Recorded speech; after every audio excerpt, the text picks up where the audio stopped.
Today we're going to be doing a first impressions video of the ChargeTech plug, the world's most powerful yet portable power pack, the only power pack of this sort with two AC outputs and has the ability to be recharged by solar power. So let's get to it.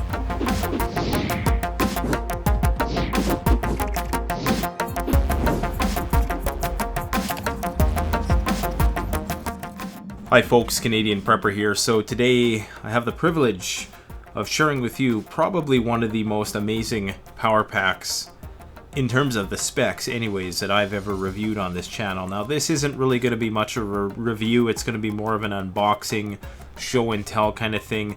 But there's not a lot of videos on this product yet because it really just came out. I backed the Indiegogo campaign probably about 6 months ago. For those of you who don't know, Indiegogo is a crowdfunding thing. Before this, ChargeTech made the OmniCharge, which is a very popular power pack because of the AC output. I believe that one was only 80 watts. This one puts out 250 watts with a 54,000 milliamp battery capacity. So compare that to the Anker Powerhouse, which has 120,000 milliamp capacity. So it's a lot more power, but consider that it only puts out 160 watts. So it's almost half the wattage, but it has twice the amount of power. It's also 10 pounds, and I'm referring to the Anker Powerhouse. This is only 2.25 pounds. So it's a lot lighter, it's a lot more portable than the Anker Powerhouse. And the only reason why I'm comparing it to that, because that really is probably the next best thing compared to this. Another thing to note is that this one has two AC outputs. It's the universal output, so no matter where you go in the world, you can power stuff with this. Unfortunately, I don't think you can take this one on an airplane. You can take the 48,000 milliamp version, but for some reason you can't take the 54,000 milliamp version. So the universal adapter is probably somewhat useless to a world traveler, but that just means that no matter where they ship, it's going to work for you. Now, essentially what you have here is a battery pack that has 16 18650 batteries within it, and those probably all have about 3,000 to 3,300 milliamps of power. Taken together, you get your 54,000 milliamps. Now, just to go over the outputs, you have your fast charge outputs up to 3.4 amps across two of these. Now, I don't think this is Qualcomm, so you're not going to be getting this super fast charge, but you're still going to be getting fast charge, which is 2 amps, I believe, maximum. Because I was using this to charge my phone, I noticed that Qualcomm was a lot faster, so I don't think this one is as fast, but it's fast. You know, it's probably take a couple hours to get a full charge, as opposed to a standard 1 amp output, which might take 5-6 hours. You also have your USB-C output. You have an input, so this thing does require a power adapter to charge.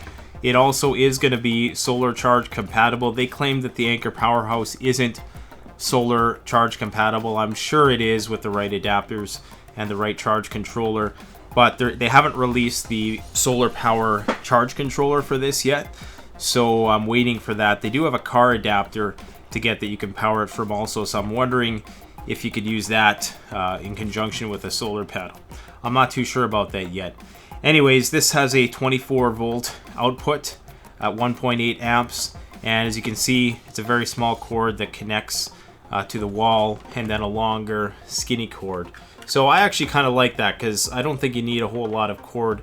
I think a lot of that cord just ends up getting in the way and getting tangled up. This is the box that it comes in. Nothing to write home about. It's a nice black box, you know, kind of has that Apple quality feel to it. This thing has a black matte finish, has a really nice texture to it. It's going to be fingerprint resistant as a result of that.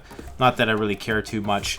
This thing is not going to be the most rugged device, and what I mean by that is it's not going to have a lot of ingress protection. I don't even think they really put one on it because there's lots of openings here. As you can see, there's heat dissipation ridges, and there's openings to just cool the device because the device can get very hot when it's powering multiple things. Now, the actual interface is very minimal, so it only shows you the percentage of battery power you have. So unlike the OmniCharge, which was the predecessor to this one, that had a much more detailed screen which showed you the amount of power draw that you're using, so how many watts were going out, and all of the other specifications with respect to that.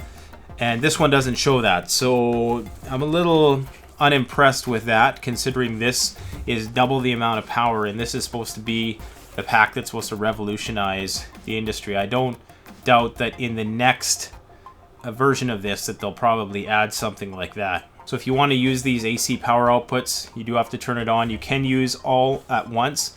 It does have charge through capacity, and it has a lot of protective features to it. So it has overcharge protection, it has overheat protection, so it'll shut off in those cases. If you're using a device which is drawing more watts than this thing is capable of putting out, what commonly happens is that it will start powering the device and it will immediately drop off. So the device will immediately shut off and this thing will shut itself down. So I'm not sure what kind of protection that's called, but I actually have a list of all the various protections here. So it has electric overload protection with automatic shutdown, high-low input voltage protection, overheat protection, output short circuit protection, standby timer off, overcharge protection with maximum voltage limited, and charging timer temperature protection. So lots of different protections in place, so you can leave this thing plugged into a wall, it'll automatically shut down, you don't have to worry about overcharging it. That's one of the main things that people worry about. And because it has that charge through capacity, that's gonna really be a force multiplier in terms of, you know, if you have one power outlet available, you potentially can charge your two USB devices and some other AC adapters. Now again, when comparing this to the Anker Powerhouse, this is a lot more portable. Like I said, it's 1/5 the weight. It's still half the power at 1/5 the weight, so that's pretty good.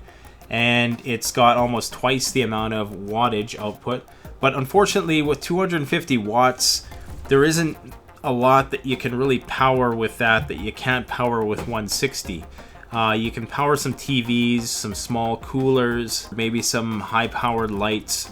But there's not really a whole lot. Like, you're not going to be using power tools with this. What you can do is you can charge the battery that your power tools utilize, and you know, you can do it that way. But bear in mind, even though this says 54,000 milliamps, and this is the case with all power packs on the market today, it's that there's going to be a conversion loss. So when the power is being sent into another device, you're actually losing up to 20 to 25% of that power. So although it says 54,000 milliamps, approximately 190 watt hours, I believe, if that's the language you speak in, you're probably only going to get about 40,000 of those milliamps into your devices, which is the same with any other battery pack on the market. I prefer measuring things in milliamps because I'm a cell phone guy, and I know that the average cell phone nowadays, the larger ones, take about 3,000 milliamps. So I'm just going to quickly give you a breakdown of what this thing claims that it can power. So it can power a TV for up to 4 hours, it can power a phone up to 30 times or 28 times, it can power a tablet up to 7 times, it can power a laptop up to 3 times, drones up to 3 times, so that means you have to take the battery off the drone, of course, charge up the battery. And I think my drone only has a 6,000 milliamp battery, so I probably could get a lot more charges than 3. DSLR cameras up to 30 times, a mini fridge up to 8 hours, and a hoverboard up to 2 times. Yes, a hoverboard, not like the Back to the Future ones, but the ones that are self-balancing. Now, when I got this, I supported the campaign. I believe it was a couple $100. You could probably get yourself a discount right now, and that really isn't bad for this, considering the 30,000 milliamp battery packs right now are going for between $60 to $100, depending on the quality of the manufacturer. I know Anker is putting out some pretty reasonably priced high capacity power packs, but none have this AC output. Now, what you're probably going to see now that this has been released, it's going to be immediately backward engineered, and you're going to have a variety of companies now offering high wattage output battery packs. So, you know, this might just be the start of something new. ChargeTech has charted a new territory in this regard, but it's hard to find the niche for something like this. Now, the thing I like about it is there's a lot of electronics in the field that I can't power with just USB, and I'm gonna share some ideas I have in mind with that. But if you go on their website, they kind of have some goofy suggestions with how this technology could be applied. So they have a woman sitting on a beach with a laptop and a printer, of all things, and she's printing stuff off on the beach. There's this other couple who's sitting on the beach watching TV, believe it or not. What's our society coming to? I don't know. Anyways, they also are going to be selling solar panels, and they look like they're going to be monocrystalline, cheapo monocrystalline panels, which apparently are going to be able to charge this entire thing in up to 7 hours. Now, that's only going to be under the best of conditions, I can guarantee you, especially with a monocrystalline panel, which pretty much requires full exposure to sunlight with none of the panel obscured. This would definitely be an excellent power pack for a laptop user, somebody who does comms in the field like my main man, Survival Tech Nord out there.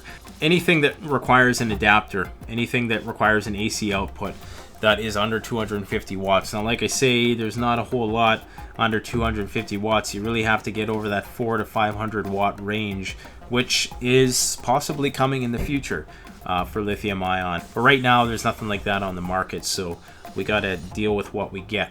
So let's power up some devices and let's see what this thing can do. All right, so I have a variety of different things that we can try to charge here.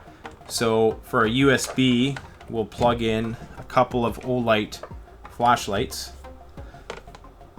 And of course we have to turn it on. And you're going to notice that this is probably going to go down drastically if we are charging 4 devices at once. So I'm going to point it towards that camera there so you can see that. And so right now we got 2 Olight flashlights charging. And now what we're going to do is we're going to turn on the AC output as well. And what should we plug in? We could plug in this flashlight, which runs on a adapter. This is the this is the ThruNite TN40, a powerhouse of a flashlight. And that's why it requires this adapter for fast, efficient charging. You can see that one's charging there. This one's actually almost full, so that light might turn off. That doesn't mean it's not charging, it just means that it's actually full. So this might not be the best. Let's try something else. All right, so let's try this laptop here. It's a bit of a higher drain device. So the laptop is charging. You can't really see that on the screen there. Maybe you can up top. So it is charging. We're charging a laptop. We're charging 2 flashlights. And now let's try to charge these 4 18650 batteries through this Nightcore IntelliCharger. This is only 10 watts, so it's not going to draw too much power. It's probably going to take a lot of power, but it's not going to draw too much. So we got that plugged in there too. Now, like I said, this is just moving power from the 16 18650s in here into the 4 18650s here, and you're losing a lot in the conversion process. So perhaps not something you want to do if you're trying to conserve power in the field. Of course, if push came to shove, you could always dismantle this thing in the case of an emergency and use the 18650 lithium ion cells in there. The lithium batteries used in this device are manufactured by Tesla, so probably one of the best names in portable power that there is right now. And so you're probably looking, I'm guessing, about 1,000 recharge cycles before the batteries go down to 70% performance. Yeah, everything's charging here, no problem. Let's try something else. So we'll keep the IntelliCharger on just because we can clearly see that that's working on the camera. And we can plug in a drone battery. This is one of the problems for all you drone guys. This might be a solution in the field to powering, and it's usually pretty fast too. As you can see there, that's charging, and I can't see it here, but I'm sure this is probably dropping. Yeah, it's already dropped to 72. Remember, we got quite a few things charging here, so this is really a portable charge station. Panel mode. So we got our cams powering up here. Valve-ring radio, ham radio. If you have portable speakers, you can charge those up. You can power the remote control for your drone, which is kind of neat. And of course, this can all be powered by solar, but you're going to need the charge controller, which I said they don't sell quite yet. So I'm looking forward to that hitting the market. That will be pretty cool. Now, of course, I'm going to want to try to pair this with my power film, thin film solar panel, flexible solar panels, very lightweight. So the whole system is going to be probably about 3.5 pounds for pretty much an indefinite source of power. Mind you, there's probably going to be some adapter that connects this with this, and I'm not sure what that's going to be just yet.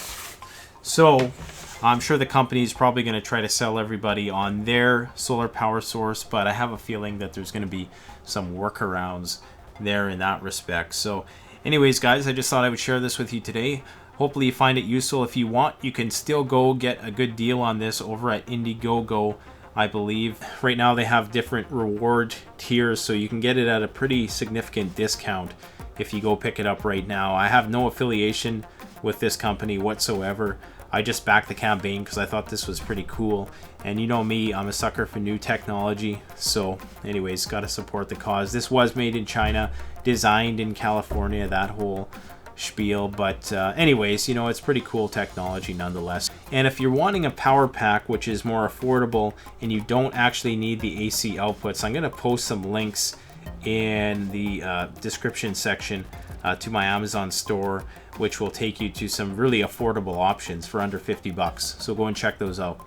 Don't forget to like, comment, subscribe, and by all means share this video. Thanks for watching. Canadian Prepper out.